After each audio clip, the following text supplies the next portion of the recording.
શ્રી સચ્ચિદાનંદ જગપાવન પરમધામ ધણી સદગુરુ શ્રી સુંદર સાહેબનું આદ્ય તે કોણ હતા? તેઓ સાક્ષાત શ્રી લલિતા સખીના આવેશી હતા. તેઓનું પ્રાગટ્ય ક્યાં થયું? તેઓનું પ્રાગટ્ય સંવંત 1855ની સાલમાં વસંત પંચમીના રોજ આદ્યના સાક્ષાત નંદજી યશોદાજીના અવતાર એવા શ્રી વીર સાહેબ અને માતા ધનબાઈને ત્યાં ખારી રોહર મધ્યે લોહાણા વસમાં થયો હતો.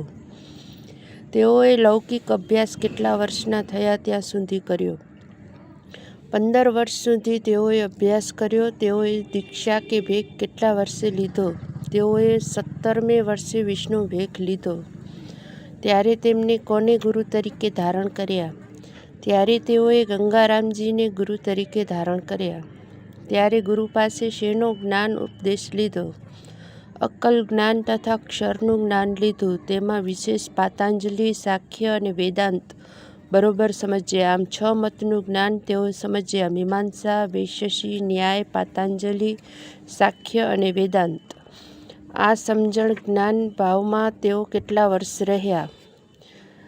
તેઓ આ રીતે આ અન્ય મતના જ્ઞાનમાં 5 વર્ષ રહ્યા. નિરક્ષરનાથની કૃપા ક્યારે અને કેવી રીતે થઈ? સુંદર સાહેબના બેહદના સંચિત કેમ ખુલ્યા? જ્યારે તેઓ 22 વર્ષના થયા ત્યારે તેમના મિત્ર પુંજા ભગત સાથે નિત્ય જ્ઞાન ચર્ચા કરતા. ત્યારે પ્રભુ પુંજા ભગતમાં પ્રેરક થયા. તે વખતે નરસિંહ મહેતાનું આખ્યાન શ્રવણ કરતા. તેમાં અખંડ ગૌલોક ધામની વાત શ્રવણ કરતા તેઓને અખંડ ધામની ચકતી લાગી અને આમ બ્રહ્મસૃષ્ટિની લગ્ની લાગીને બેહદના સંચિત ખુલ્યા. તેઓને બેહદ પરમધામની પૂર્ણ સમજણ કોણે અને ક્યારે અને કેવી રીતે આપી?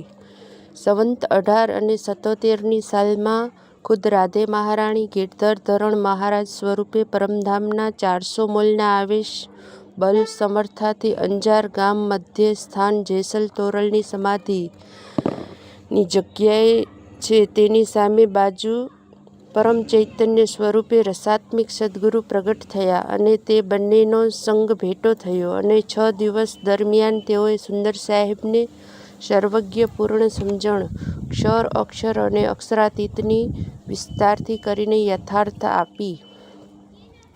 આ અનુપમ અદ્ભુત જ્ઞાન સમજણ લઈ સુંદર સાહેબે શું કર્યું? તેઓએ શ્રી રસાત્મિક સદગુરુને સાચા ઓળખી મસ્તક પર ગુરુ તરીકે ધારણ કર્યા. એમની પૂર્ણ આજ્ઞા પ્રમાણે એમના કહેવાથી આ જગતમાં 5મા અખંડ બેહદના મતની સ્થાપના સંવંત 1877માં કરી. તે મતનું નામ શું, ઇષ્ટ શું અને સ્થાન લક્ષ્ય શું, મુખ્યતઃ મંત્ર શું?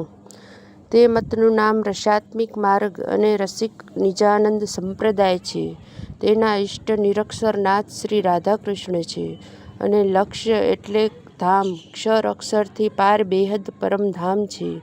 નિજાનંદ મંત્ર અને સુદર્શન મંત્ર છે. તે પરમધામની પ્રાપ્તિ માટે સદગુરુએ શું માર્ગમાં દર્શાવ્યું એટલે કે સાધન? તો સાધન છે 4 વિધિ, ઉજ્જવલ, ભક્તિ, જ્ઞાન, લક્ષણ. આ 4 સાધતા તે લક્ષ્યને પમાય છે. આ મતમાં જોડાવાવાળાની ઓળખ શું? આ મતમાં જોડાય તે રસિક તરીકે ઓળખાય. વેશ શ્રી તુલસીનો ચિત્રિત પારો અને મસ્તક પર અક્ષરાતીત અંકિત ગોપીચંદનનું તિલક અને સામસામે મળે ત્યારે જય શ્રી સચ્ચિદાનંદ પરમધામ ધણી શબ્દનો ઉચ્ચાર કરે છે. આ માર્ગનું મુખ્ય શાસ્ત્ર કયું? આ માર્ગનું મુખ્ય શાસ્ત્ર શ્રી વ્રજપ્રભા ગ્રંથ છે. તેના 12 અંગ 12 નિશાની છે. તેમાં સુંદર રીતે સર્વજ્ઞ જ્ઞાનનો ખુલાસો છે. સર્વ સંશયનું નિરાકરણ છે. બીજા ઘણા નાના શાસ્ત્રો, ગદ્યો, પદ આદિની રચના શ્રી સુંદર સાહેબ મહારાજે એમની બેહદની મતિથી કરી છે.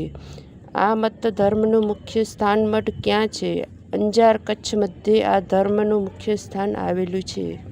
જય શ્રી સચ્ચિદાનંદ જગપાવન પરમધામ ધણી. રાધે રાધે.